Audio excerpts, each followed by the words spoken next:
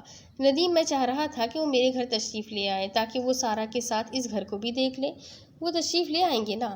یس سر، انہیں میں گھر لے آؤں گا، آپ فرمائیں کب لے آؤ، ندیم نے سارم کی بات کاٹ کر کہا۔ کل لے آؤ، ان سے بات کر کے ٹائم لے لینا، وہ ٹائم مجھے بتا دینا تاکہ میں گھر پر موجود رہوں۔ ٹھیک ہے سر، میں ان سے وقت لے کر بتا دوں گا، ندیم شریف نے جواب دیا۔ سارم نے اللہ حافظ کہہ کر موبائل رکھ دیا۔ دوسرے دن صبح 9 بجے ندیم ان بزرگ کو اپنے ساتھ لے آیا۔ ندیم نے رات کو فون کر کے سارم کو آنے کا وقت بتا دیا تھا۔ ٹھیک 9 بجے گھر کی بیل بجی۔ سارم بذات خود مین گیٹ پر پہنچا۔ جب اس نے گیٹ کھول کر ندیم کے ساتھ آنے والے شخص پر نظر ڈالی تو اسے وہاں کسی بزرگ کے بجائے ایک جوان شخص نظر آیا۔ مکلف سفید شلوار قمیض، سانولی رنگت، بڑی بڑی حیراں آنکھیں، کشادہ اور روشن پیشانی، کلر لگے چھوٹے بال، عمر 40-45 سال، کلین شیو، سر پر ٹوپی، نہ ہاتھ میں تسبیح۔ سارم نے ان بزرگ کو سرتاپا دیکھا۔ سارم نے اپنے طور پر اندازہ لگایا تھا کہ روحانی بزرگ نے اپنی جگہ کسی مرید یا بیٹے کو بھیج دیا ہے، لیکن جب ندیم نے اپنے برابر کھڑے صاحب کا تعارف کرایا، سر شمیم بھائی، تو سارم کو حیرت کا جھٹکا لگا۔ یہ شمیم احمد روحانی بزرگ؟ بہرحال یہ وقت حیرت ظاہر کرنے کا نہ تھا۔ اس نے ان جوان بزرگ سے، جن کا اصل نام شمیم احمد تھا لیکن زیادہ تر وہ شمیم بھائی کے نام سے پکارے جاتے تھے، گرم جوشی سے ہاتھ ملایا، ہاتھ ملا کر گیٹ میں داخل ہونے کا راستہ چھوڑا اور بولا، آئیے تشریف لائیے۔ دونوں اندر داخل ہوئے۔ سارم نے پلٹ کر گیٹ بند کیا۔ اتنے میں شمیم احمد نے گھر کے گارڈن پر نظر ڈالی اور ندیم سے مخاطب ہو کر بولے، اوہ، اس گھر کا گارڈن تو خوب بھرا بھرا ہے، خوب پھل پھول رہا ہے۔ آگے کچھ کہتے کہتے رک گیا۔ اچانک گھر پر نظر پڑی تو اتنا کہہ کر چپ ہو گئے۔ ہے اچھا۔ سارم نے ان دونوں کو ڈرائنگ روم میں بیٹھنے میں بٹھایا اور خود سارا کو لینے جانے لگا تو ندیم نے اسے روکا۔ سر ایک منٹ، شمیم بھائی کچھ کہنا چاہتے ہیں۔ سارم فوراً واپس پلٹ آیا۔ جی صاحب بولیے، جی شمیم صاحب بولیے۔ جناب بات یہ ہے کہ میں آپ کی مسز کی ہتھیلی پر اپنا ہاتھ پھیروں گا، اس کی مجھے اجازت ہے؟ شمیم احمد نے کہا۔ انہوں نے اپنی ہتھیلی پر دوسرا ہاتھ رگڑ کر دکھایا، اس طرح۔ ٹھیک ہے، مجھے کوئی اعتراض نہیں، سارم نے خوش دلی سے کہا۔ دوسری بات یہ ہے کہ آپ اس وقت آپ کی مسز جہاں موجود ہے، ہم وہاں جائیں گے، آپ انہیں یہاں نہ لائیں، شمیم احمد بولے۔ اچھا، سارم یہ کہہ کر ڈرائنگ روم سے نکل گیا۔ خالہ سجو سامنے کھڑی تھی۔ اس نے پوچھا، سارا کہاں ہے؟ اپنے کمرے میں ہے صاحب۔ سارم بیڈ روم میں داخل ہوا تو اس نے دیکھا کہ سارا نرم گداز تکیوں کے سہارے بیڈ پر نیم دراز تھی۔ سارا، شمیم صاحب آ گئے ہیں، تم انہیں دیکھ کر حیران مت ہونا، وہ کوئی بڑی عمر کے شخص نہیں ہے، جوان آدمی ہے اور کلین شیو ہے، بالکل صفا چٹ، ان کی تو مجھے بھی نہیں ہے۔ وہ کہہ رہے ہیں کہ تمہاری ہتھیلی پر ہلکا سا ہاتھ رگڑیں گے، میں انہیں بلاتا ہوں، سارم نے اسے بتایا۔ جی اچھا۔ سارا فوراً سیدھی ہو کر بیٹھ گئی اور اسے دوپٹہ اچھی طرح اوڑھ لیا۔ سارم باہر نکل آیا۔ سارم چند لمحوں بعد شمیم احمد کو اپنے ساتھ کمرے میں لے کر داخل ہوا۔ ذرا اپنا ہاتھ پھیلائیے، شمیم احمد نے سارا سے کہا۔ سارا نے اپنا سیدھا ہاتھ ان کے آگے کر دیا۔ شمیم احمد نے اپنا ہاتھ 3 بار بہت آہستگی سے سارا کی ہتھیلی پر رگڑا اور بیڈ روم سے نکل کر ڈرائنگ روم میں واپس آ کر بیٹھ گئے۔ شمیم احمد کے کمرے سے نکلتے ہی سارا کو یوں لگا جیسے اس کے چاروں طرف اندھیرے کی چادر تن گئی ہو۔ اس نے اندازے سے اپنا ہاتھ سارم کی طرف بڑھایا۔ سارم نے فوراً اس کا ہاتھ پکڑ لیا۔ ہاں، سارم نے اس کا ہاتھ پکڑ کر کہا۔ کیا ہوا؟ سارا کچھ نہیں بولی۔ یہ اندھیرے کی کیفیت کچھ دیر رہی، پھر اسے یوں لگا جیسے بہت سے پرندے یکے بعد دیگرے اس کے سر پر سے گزر رہے ہیں۔ وہ ان کے پروں کی آواز سن رہی تھی اور اپنے سر پر ہوا بھی محسوس کر رہی تھی، لیکن اسے نظر کچھ نہیں آ رہا تھا۔ یہ کیفیت زیادہ دیر نہ رہی، پھر اسے ایک دم کمزوری کا احساس ہوا۔ اس نے پانی مانگا اور بیڈ پر لیٹ گئی۔ وہ خالہ سجو سے پانی پلانے کا کہہ کر ڈرائنگ روم کی طرف بڑھ گیا۔ اب اس کے آگے کی سٹوری میں آپ کو اگلی قسط میں سناتی ہوں کہ آگے کیا ہوگا۔ یہ جاننے کے لیے میرے ساتھ بنے رہیں۔ اگلی قسط میں پھر ملیں گے، تب تک کے لیے اللہ حافظ۔